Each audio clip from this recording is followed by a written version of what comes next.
How starved are you for God's vision of righteousness and justice?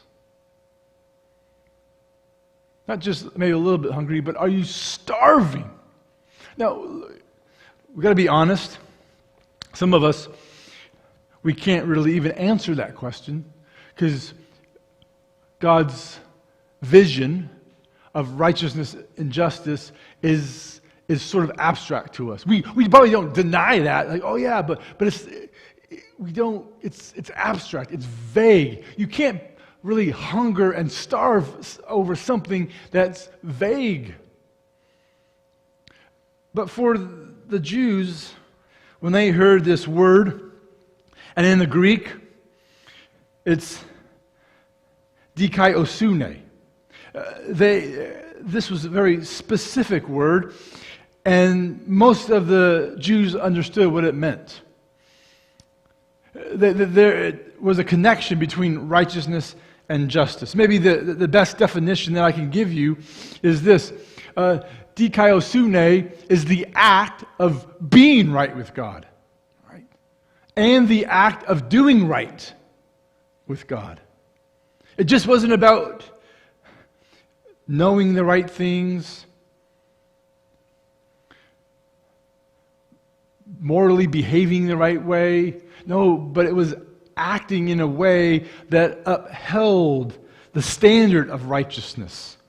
The act of being right with God and the act of doing right with God. This is the vision of dikaiosune.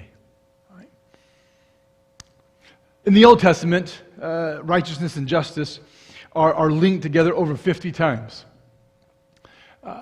One example would that be is in Psalm 89, verse 14. This is a pretty significant verse. It says, God's throne, where He rules, God's throne, the foundation of it is righteousness and justice. Righteousness and justice are BFFs. They're best friends forever. You can't break them up. You can't separate them. Now, this word, dikaiosune, appears in the New Testament 92 times.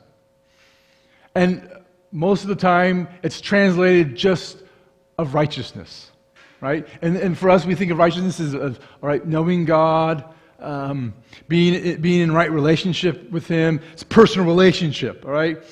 And for the most part, the American church gets that right. But it needs to have justice.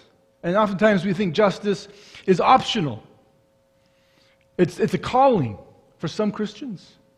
Oh, but Jesus says, blessed are those who starve for being right with God, but also doing right with God.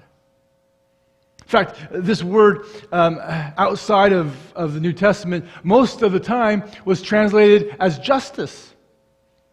And so, when it really should say righteousness and justice. Next year, as we keep going through the Sermon on the Mount, we come to Matthew 6, verse 33, where it says, seek first the kingdom and righteousness. And it really should say, and justice. That would be a game changer. If we understood God's vision of righteousness includes justice, whew, the church as a whole would be very different. It would look different. So most of the time in the New Testament, when it's just translated as righteousness says, oh, hello, all right, don't forget about my best friend, justice. All right? We go together. And of course, most of the Greek language in the first century, dikaiosune, it was just translated as justice. And justice saying, oh, don't forget my best friend, righteousness. It's not either or, it's both and. Now, if you've been